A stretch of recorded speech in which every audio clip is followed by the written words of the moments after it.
Friends, हम solve करेंगे 2023 का एस्टेट पीजीटी कॉमर्स का जो एग्ज़ाम हुआ था उसमें कॉमर्स के जो 60 क्वेश्चंस थे उनको। पहला क्वेश्चन है, a condition in which information inflow exceeds an individual processing capacity. मतलब जब एक जो पर्सन होता है जितनी इंफॉर्मेशन को प्रोसेस कर सकता है, जब उससे ज़्यादा इंफॉर्मेशन का फ्लो हो जाता है तो उसे कहते हैं इंफॉर्मेशन ओवरलोड। जो प्रोडक्ट लाइफ साइकिल स्टेज होती है जिसमें एक प्रोडक्ट की जो सेल होती है वो मतलब बहुत जल्दी से बढ़ना स्टार्ट हो जाती है, उसे बोलती हैं growth stage. Which one of the following is not an of the job training method. देखो दो प्रकार के मेथड होते हैं। ऑफ द जॉब होता है कि भाई जॉब के अलावा अलग से सेंटर वगैरह खोल के फिर ट्रेनिंग दी जाती है, और ऑन द जॉब मतलब जॉब पर काम करते करते सिखाया जाता है।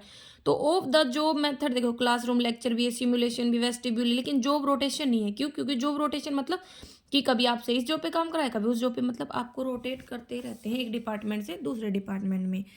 94 है, to make other behave in a way in which they would not have behaved otherwise. मतलब किसी इंसान से वैसे बिहेव करवाना जैसे वो बिहेव नहीं करते, तो मतलब पावर का यूज कर रहे हैं हम ऐसा करवाने के लिए। The process of monitoring and evaluating the nature and direction of change in the business environment is. तो भाई बिजनेस इन्वायरमेंट में जो बदलाव हो रहे हैं उनको मॉनिटर करना, इवेलुएट करना कहलाता है environmental analysis and environmental scanning. एक कंपनी को क्रिएट करने के लिए हम यूज करते हैं ओल्ड प्लस F3। ठीक है, नेक्स्ट है हमारे पास the idea that consumers will not buy enough of the firm product unless it undertake a large scale selling and promotion efforts. मतलब ये सोचना कि भाई अगर कंज्यूमर हमारे ना सामान को तब तक नहीं खरीदेगा जब तक भाई हम बहुत ज़्यादा सेलिंग और प्रमोशन एफर्ट्स नहीं लगाएंगे। तो ये कौन सी कॉन्सेप्ट है सेलिंग की, कि यह बेचने के ऊपर फोकस करना है, इसमें क्वालिटी के ऊपर होता है, इसमें प्रमोशन आ गया, इसमें सोसाइटियल में सोसाइटी के ऊपर होता है। ठीक है, XYZ पार्टनर है, शेयर कर रहे हैं, प्रॉफिट इक्वल रेशियो में, कैपिटल दे रखी थी और उनकी प्राइवेट एसेट्स मतलब उनकी जो पर्सनल एसेट्स थी वो दे रखी थी। तो कितनी एक्सटेंड तक लायबिलिटी वो बियर करेंगे। तो एक बात बताओ, हमने पढ़ा है कि जो पार्टनरशिप होती है उसमें जो पार्टनर की लायबिलिटी होती है वो अनलिमिटेड होती है, तो उनकी पर्सनल एसेट भी इन्वॉल्व होगा, तो इनका सम ही आ जाएगा। यहाँ पे है XY है ना, शेयर कर रहे हैं profit in the ratio of 7:3, और जेड को लेके आते हैं 3:7 के रेशियो में। जो जेड है 2/7 तो एक्स से लेता है और 1/7 वाई से। तो एक्स का नया शेयर क्या हो जाएगा भाई, पहले था 7/10, उसमें से 2/7 उसने जेड को दे दिया तो घटा देंगे, ये आ गया। ऐसे वाई का था 3/10, उसमें से 1/7 उसने जेड को दे दिया तो वो घटा देंगे, ये आ जाएगा। तो एक्स वाई और जेड तो था ही 3/7, तो 70 के लिए 10 से मल्टीप्लाई मतलब 30 आ जाएगा। तो 29 11 30। अगर एक शेयर होल्डर है वो अमाउंट पे करने में फेल हो जाता है और वन और मोर कॉल ऑन इस शेयर, तो कंपनी क्या करती है, फॉरफिट कर देती है उसके शेयर्स को। और फॉरफिचर के बाद शेयर्स के जो शेयर होल्डर है वो रिस्पॉन्सिबल होते हैं पे करने के लिए अमाउंट जो ड्यू होगी from him until the company receive full amount on those shares. तो ये दोनों सही है। नेक्स्ट है हमारे पास करंट रेशियो है 4:5 का एंड क्विक रेशियो है 5:7 का। देखो करंट रेशियो का फॉर्मूला होता है करंट एसेट्स अपॉन में करंट लायबिलिटी। ठीक है, और जो लिक्विड रेशियो होता है उसका होता है लिक्विड एसेट्स या क्विक एसेट्स अपॉन में करंट लायबिलिटी। तो करंट एसेट्स निकालने के लिए क्या करेंगे, करंट लायबिलिटी को हम रेशियो को रिवर्स कर देंगे, तो यहाँ से करंट एसेट्स आ गया, ऐसे लिक्विड एसेट्स निकाल लेंगे। और हमें पता है कि करंट एसेट्स और लिक्विड एसेट्स का डिफरेंस क्या होता है, हमारा इन्वेंटरी। ठीक है, लिक्विड एसेट्स कैसे निकाले, करंट लायबिलिटी और रेशियो को रिवर्स कर। 5,000 रिसीव होते हैं एक सब टेनेंट से रेंट के लिए और इंटर किए जाते हैं करेक्टली कैश बुक में to the debit of the rent account. तो ट्रायल बैलेंस क्या होगा, तो ग्रेटर हो जाएगा डेबिट बैलेंस 10,000 से। Obsolescence of A depreciation assets में, मतलब एक डेप जो असेट्स होती है उसमें जो ऑब्सोलेंस होता है वो किस कारण होता है, टेक्नोलॉजी बदलने के कारण, प्रोडक्शन मेथड में इंप्रूवमेंट के कारण, लीगली अदर रिस्ट्रिक्शंस के कारण, change in market demand for product और सर्विसेज, सब के कारण होता है। नई टेक्नोलॉजी आएगी तो भी ऑब्सोलेंस आएगा। ऑब्सोलेंस मतलब होता है अप्रचलन। Money receive again share warrant, ये किस साइड में आते हैं, शेयर होल्डर फंड्स में। ठीक है, जो वर्टिकल बैलेंस शीट होती है उसमें आप इसको देख सकते हो। Provision for discount on debtors, ये क्या होता है, एक चार्ज होता है रिवेन्यू पर। नेक्स्ट है which one of the following is not a feature of the charismatic leader. Charismatic leader ना भाई वो होगा, क्रिस्मेटिक मतलब charisma, vision, articulation, personal risk ले, सेंसिटिव, फॉलोअर की नीड्स के लिए, लेकिन कन्वेंशनल बिहेवियर नहीं आएगा। Small core organisation that outsource major business function, मतलब ज़्यादातर जो बिजनेस के फंक्शन उनको बाहर से आउटसोर्स करते हैं, तो वो होती है वर्चुअल ऑर्गेनाइजेशन, जो नई ऑनलाइन जो ऑर्गेनाइजेशन आ गई वो। ठीक है, नेक्स्ट है हमारे पास 108वां क्वेश्चन है। एक ऑर्गेनाइजेशन का structure that create dual line of authority and combine करता है फंक्शनल एंड प्रोडक्ट डिपार्टमेंटलाइजेशन, उसे बोलते हैं मैट्रिक्स स्ट्रक्चर। कौन सा मतलब है ना, इसमें से बैरियर नहीं है इफेक्टिव कम्युनिकेशन का। तो ये अच्छे कम्युनिकेशन में बैरियर क्या क्या आते हैं भाई, इमोशंस आ जाते हैं, सिलेक्टिव परसेप्शंस, फिल्टरिंग, लेकिन इंटरेस्ट लेवल नहीं आता। What right does a consumer have against unfair trade practices के अगेंस्ट में क्या अधिकार होते हैं एक कंज्यूमर के पास भाई, रिड्रेसल लेने का। ठीक है, रिड्रेसल मतलब सॉल्यूशन, जो भी नुकसान हुआ है उसका सुलझेरा सॉल्यूशन लेने का। The drive to become what a person is capable of, मतलब भाई वो जो एक पर्सन भाई कैपेबल है बनने के लिए, वो बनने की जो ड्राइव होती है उसे बोलते हैं सेल्फ एक्यूटिलाइजेशन। अब्राहम मास्लो ने दी थी ना 5, उसके according. Fifth, which one of the following is incorrect according to the consumer protection act. देखो, डिस्ट्रिक्ट फोरम में है ना लेडी सोशल वर्कर का होना जरूरी है, बिल्कुल। स्टेट कमीशन में एक पर्सन होना चाहिए, ठीक है, जो जज हो हाई कोर्ट का, बिल्कुल। National consumer dispute redressal commission में एक पर्सन होना चाहिए जो जज हो सुप्रीम कोर्ट का, ये सही है। लेकिन 4 मेंबर और डिस्ट्रिक्ट फोरम में ऐसा कहीं नहीं है।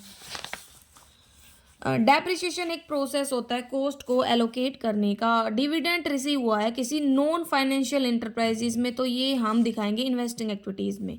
लेकिन अगर फाइनेंशियल इंटरप्राइजेज ही होता तो इसको दिखाते ऑपरेटिंग में। अकाउंटिंग स्टैंडर्ड 9 रेवेन्यू रिकॉग्नाइजेशन से रिलेटेड है। Accounting standard 10 property plant and equipment से। अकाउंटिंग स्टैंडर्ड 16 बोरोइंग कॉस्ट से। अकाउंटिंग स्टैंडर्ड 17 सेगमेंट रिपोर्टिंग से। विच of the following statement is incorrect. देखो, डेप्रिसिएशन एक अमोर्टाइज एक्सपेंडिचर है, बिल्कुल। स्टॉक एट द एंड, अगर वो सिर्फ ट्रायल बैलेंस में दिखता है तो इसको सिर्फ बैलेंस शीट में दिखाते हैं। फिक्स कॉस्ट रिलेटिवली अनअफेक्टेड रहती है एक डिफाइंड पीरियड ऑफ टाइम तक, ये सही है। लेकिन ये गलत है कि जो फिक्स कॉस्ट होती है बैलेंस शीट में वो मार्केट वैल्यू पर होती है। कौन सा स्टेटमेंट सही है, तो जो एरर होते हैं जो पता चल जाते हैं ट्रायल बैलेंस बनाने के बाद, तो उसके लिए हम क्या खोलते हैं, suspense account. Which of the following statement is true. Ledger क्या है, एक सेट ऑफ अकाउंट्स होता है। बैंक पर्सनल अकाउंट होता है, ठीक है। और एक्यूरल में कैश और मतलब नॉन कैश दोनों आते हैं। अकाउंटिंग में सिर्फ मॉनिटरी ट्रांजेक्शन आती है, नॉन मॉनिटरी नहीं आती है, तो ये गलत हो गया ना। कंटीजेंट लायबिलिटी को हम नोट्स में दिखाते हैं, बैलेंस शीट की कन्वेंशन ऑफ डिस्क्लोजर के कारण होता है। पार्टनरशिप अकाउंट्स है एक्स एंड वाई का, वो क्लोज होता है for the current year. Subsequently ये डिस्कवर किया गया। इंटरेस्ट ऑन ड्रॉइंग है ना, वो चार्ज नहीं किया गया, तो रेक्टिफाइंग एंट्री क्या होगी, इसके लिए profit and loss adjustment account open करेंगे। प्रॉफिट एंड लॉस एप्रोप्रिएशन में करते थे ना profit and loss adjustment account, वैसे। लीडर जो गाइड करता है, मोटिवेट करता है अपने फॉलोअर्स को in the direction of establishment goal by clarifying role and task requirement, वो होता है transactional leader. The mental ability to analyse and diagnose complex situation is known as conceptual skill. कहता है कि वो मेंटल एबिलिटी जो diagnose मतलब पता करती है कॉम्प्लेक्स सिचुएशन को, conceptual skill. Intellectual property right में आते हैं patent, trademark, copyright, design, GI tag वगैरह। Who can check the price fluctuation in the market by holding back the goods when prices fall and release कर देगा जब price बढ़ेगा। तो wholesaler ऐसा कर सकता है क्योंकि ये होर्डिंग कर सकते, मतलब सामान इसके बहुत ज़्यादा मात्रा में खरीदता है ना, इसलिए। कॉपीराइट डेथ के 60 साल के बाद तक वैलिड होता है, ठीक है। ये 10 साल के लिए, फिर इसके बाद रिन्यू वगैरह करा सकते हो। पैटर्न 20 साल के लिए, इस टाइप से। नेक्स्ट आता है हमारे पास, in which year Taylor wrote the book principle of scientific management. तो F.W. टेलर ने 1911 में लिखी थी। The idea that a subordinate should have only one supervisor to whom he और see directly responsibility, unity of command, कि एक ही person के लिए वो रिस्पॉन्सिबल रहेगा, वही उसे डायरेक्शन देगा। Which one of the following is not a limitation. Computerise accounting system की लिमिटेशन देखो, सिक्योरिटी की प्रॉब्लम है, सिस्टम कभी फेल हो जाता है, ट्रेनिंग की कॉस्ट बहुत ज़्यादा हाई है। When debenture are issued as a collateral security, तो कोई इंटरेस्ट पे नहीं होता उसके ऊपर। In absence of any agreement partner are liable to receive interest on loan at the rate of, देखो यहाँ पे ना 6% कर देते हैं हम तो नॉर्मली, लेकिन गलत क्यों, क्योंकि यहाँ पे पर एनम नहीं है, 6% पर एनम आना चाहिए। तो 50% पर मंथ है, तो इसको सोल्व करेंगे तो 6% पर एनम की इक्वल होता है ये। Joint life policy account partners का क्या है, असेट्स अकाउंट है। Favourable balance as per passbook का मतलब होता है credit balance as per passbook, और favourable balance as per cash book का मतलब होता है debit balance as per cash book. At the time of dissolution a liability is taken over by a partner, इसको हम डेबिट करते हैं realisation account में। Which one of the following is correct. Sweet equity shares वो होते हैं जो employees को, डायरेक्टर को इशू किए जाते हैं डिस्काउंट पर। सिक्योरिटीज प्रीमियम अमाउंट को यूटिलाइज किया जा सकता है कंपनी के द्वारा राइट ऑफ करने के लिए एक्सपेंसेस जो भी हुए थे discount on issue of shares पे। नेक्स्ट क्वेश्चन है हमारे पास, the appropriate sequence of the formation of company में पहले प्रमोशन, फिर इनकॉर्पोरेशन, फिर कैपिटल सब्सक्रिप्शन, लास्ट में commencement. A selection device is use to obtain in depth information के लिए जो हम यूज करते हैं comprehensive interview. The socialisation stage where individual confront the possible dichotomy between the organisation expectation and reality is encounter stage. ठीक है, वो socialisation stage जहाँ पे इंडिविजुअल सामना करता है डिक्टोमी का, ऑर्गेनाइजेशन की एक्सपेक्टेशन एंड रियलिटी का, तो उसे बोलते हैं इनकाउंटर स्टेज। कौन सा एक प्रिंसिपल नहीं है एंटी फ्यूल का, decentralisation. Software and management practices जो डिजाइन की जाती है सर्व करने के लिए कस्टमर को from order through delivery and after sale services, वो होते हैं ईसीआर, मतलब electronic customer relationship management. With reference to MSME कौन सी स्टेटमेंट सही है, तो देखो एमएसएमई वो सेक्टर होता है जो लार्जेस्ट एम्प्लॉयर है ह्यूमन रिसोर्स का, ये जनरेट करता है बहुत ज़्यादा एम्प्लॉयमेंट अपॉर्चुनिटी लोगों के लिए। जो ओजीव कर रहा है मतलब ओगाई कर रहा है, प्रोनाउंसिएशन थोड़ा अलग हो सकता है।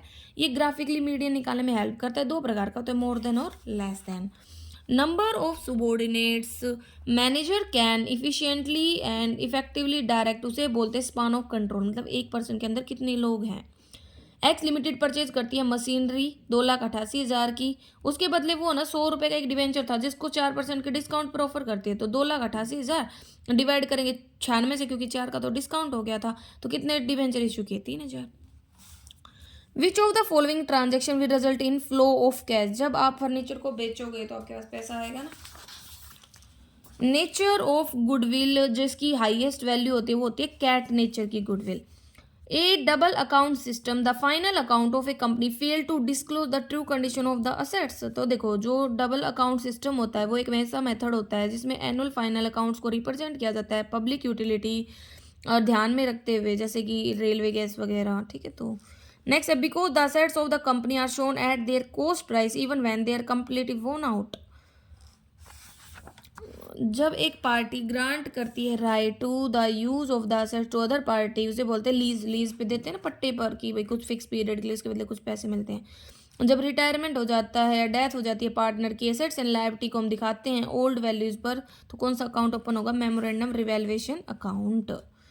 Total of the sales book is posted to the credit of, तो सेल्स बुक का टोटल ना तो डेटर अकाउंट में आता, ना सेल्स रिटर्न, ना परचेज रिटर्न में, तो नन होती जा जाएगा। A transaction involving a decrease in डेप्ट इक्विटी रेशियो में डिक्रीज कैसे होगा, देखो इक्विटी शेयर इशू की है तो इक्विटी बढ़ गई, तो मतलब डिनोमिनेटर बढ़ा है तो न्यूमरेटर कम है तो घटेगा ये। और करंट रेशियो क्यों बढ़ा, क्योंकि कैश बढ़ा, कैश बढ़ा मतलब करंट एसेट्स बढ़ी। ठीक है, तो ये हमारे मतलब क्वेश्चंस थे। अगर कोई कन्फ्यूजन है तो आप कमेंट करके पूछ सकते हो। Thank you.